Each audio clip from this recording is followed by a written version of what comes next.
বিসমিল্লাহির রহমানির রহিম। ভাই ও বোনেরা, যে যেখান থেকে আমাকে দেখছেন এবং শুনছেন, আপনাদের সবাইকে আমার সালাম, আসসালামু আলাইকুম। আশা করি আপনারা ভালো আছেন, আমিও ভালো আছি। UK property gossip by Tasmina YouTube চ্যানেলের পক্ষ থেকে জানাই শুভেচ্ছা। আজ ফেব্রুয়ারি মাসের 6 তারিখ, বৃহস্পতিবার 2025। এই মুহূর্তে লন্ডনের তাপমাত্রা আছে 8 ডিগ্রি সেলসিয়াস। তো যা হোক, আজ যে বিষয়টি নিয়ে কথা বলতে চাচ্ছি সেটা হলো যে বাংলাদেশের সাবেক ভারত পলাতক মন্ত্রী শেখ হাসিনা কন্যা সাইমা ওয়াজেদ পুতুলকে নিয়ে। গত 2009 সাল থেকে 2022 সাল পর্যন্ত শেখ হাসিনা বাংলাদেশ সরকারের প্রতিনিধি হয়ে সরকারি সফর করেছেন বিভিন্ন দেশে, পৃথিবীর বিভিন্ন দেশে, প্রায় 46টি দেশে। আর 2023 সালে কয়টি করেছেন সেটি বাংলাদেশের যে সরকারি ওয়েবসাইট আছে সেটিতে তিনি উল্লেখ করেননি।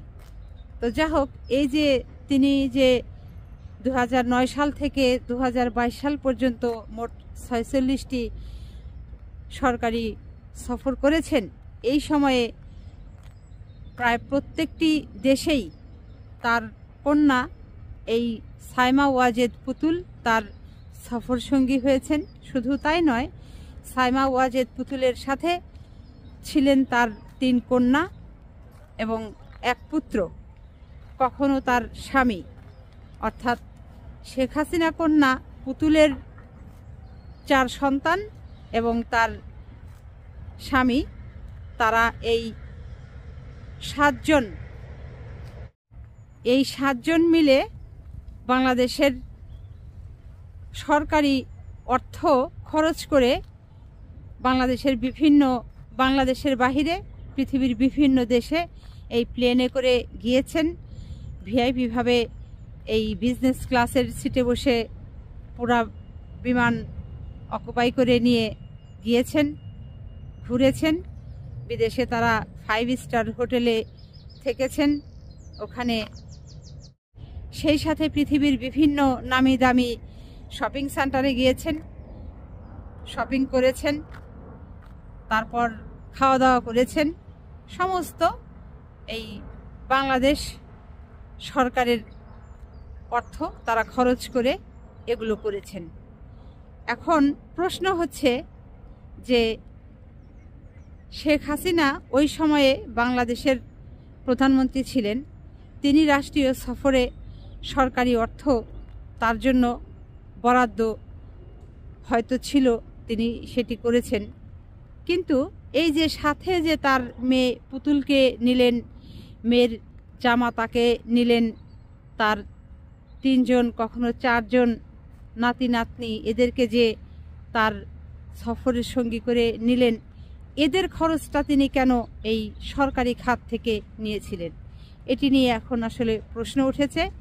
এবং এই জন্য বর্তমান যে অন্তর্বর্তী সরকার আছে, এই সরকারের যারা উপদেষ্টা মণ্ডলী আছেন, এরা চিন্তা করছেন যে হয়তো এটি এই পুতুলের একটি দুর্নীতি, এবং এই দুর্নীতির দায়ে, অর্থাৎ বাংলাদেশ সরকারের যে অর্থ তিনি আত্মসাৎ করেছেন, তার মায়ের সাথে ঘুরে বেরিয়ে খাওয়া দাওয়া করে শপিং করে যে অপচয় করেছেন, এটি এক ধরনের দুর্নীতি। এবং এই দুর্নীতির দায়ে তার নামে হয়তো নতুন করে আবার আরও একটি মামলা দায়ের করা হচ্ছে। বর্তমান যে সরকার আছে, অন্তর্বর্তী সরকার, এই সরকারের কথা কিন্তু ওই একটি, যে জনগণের যেটি চাওয়া সেটি হচ্ছে আগে পূরণ করতে হবে। তো বাংলাদেশের এখন 18 কোটি বলেন আর 20 কোটি বলেন, যারা জনসংখ্যা আছেন, মানুষ আছেন, তাদের এখন কথা যে এই যে শেখ হাসিনা কন্যা সাইমা ওয়াজেদ পুতুল বাংলাদেশের সরকারি অর্থ তিনি যে এটা এক ধরনের আত্মসাৎ করলেন, এটির দায়ভার কে নেবে? বাংলাদেশ সরকারের অর্থ বাংলাদেশকে ফিরিয়ে দিতে হবে এই পুতুলকে। এটি এখন জনগণের দাবি। আর সেই জনগণের দাবিকে পূরণের লক্ষ্যেই কিন্তু এখন এই অন্তর্বর্তী সরকারের যারা প্রধান আছেন তারা এখন পদক্ষেপ নিচ্ছেন যে সাইমা ওয়াজেদ পুতুলের বিরুদ্ধে বাংলাদেশের সরকারি অর্থ আত্মসাৎ করার জন্য তার বিরুদ্ধে এখন নতুন করে আরও একটি মামলা দায়ের হবে। এখন একটা জিনিস সাধারণভাবে আপনারা একটু চিন্তা করে দেখেন তো, মানুষের তো ন্যূনতম একটা লজ্জা শরম বোধ বলতে কিছু থাকে। এখন এই যে তার মা দেশের প্রধানমন্ত্রী ছিলেন, আর সেই সুবাদে বাংলাদেশ সরকারের অর্থ এভাবে কি মিসইউজ করা এই পুতুলের ঠিক হয়েছে? আপনারা অবশ্যই কমেন্ট করে জানাবেন প্লিজ। 2009 সাল থেকে 2024 সালের 5ই অগস্ট পর্যন্ত এই শেখ হাসিনার শাসনামল যেটা ছিল তার শাসনকালকে যদি একটু আপনারা পর্যালোচনা করে দেখেন তাহলে দেখবেন যে এই শেখ পরিবারের যেন এই বাংলাদেশ ছিল। যে যেভাবে পেরেছে, কিংবা এই শেখ পরিবারকে যারা তেল দিতে পেরেছে, ঘি ঢালতে পেরেছে তাদের মাথায়, তাদের শরীরে, তারাও এমনভাবে বাংলাদেশকে চুষে খেয়েছে, চেটেপুটে খেয়েছে, একেবারে সারা দেশের প্রত্যেকটা খাতকে ঝাঁঝরা করে ফেলেছে, ব্যাংকগুলো একেবারে শূন্য করে ফেলেছে, কিছুই বলতে কিছুই নেই বাংলাদেশের। তো একেবারে বলা চলে যে খালি হাড়ি শূন্য হাড়িতে হাত দিয়েছেন ডক্টর ইউনূস সাহেব। শুধু তাই নয়, বলা চলে যে ওই তলাবিহীন হাড়িতে হাত দিয়েছেন ডক্টর ইউনূস সাহেব।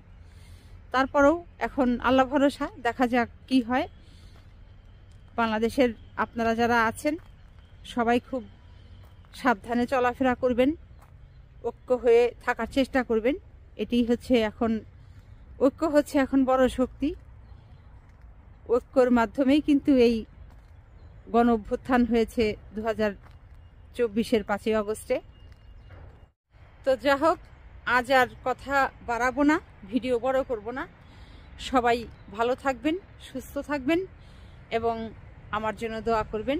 আমার এই চ্যানেলটিতে লাইক, কমেন্ট, শেয়ার এবং সাবস্ক্রাইব করবেন। আসসালামু আলাইকুম, আল্লাহ হাফেজ।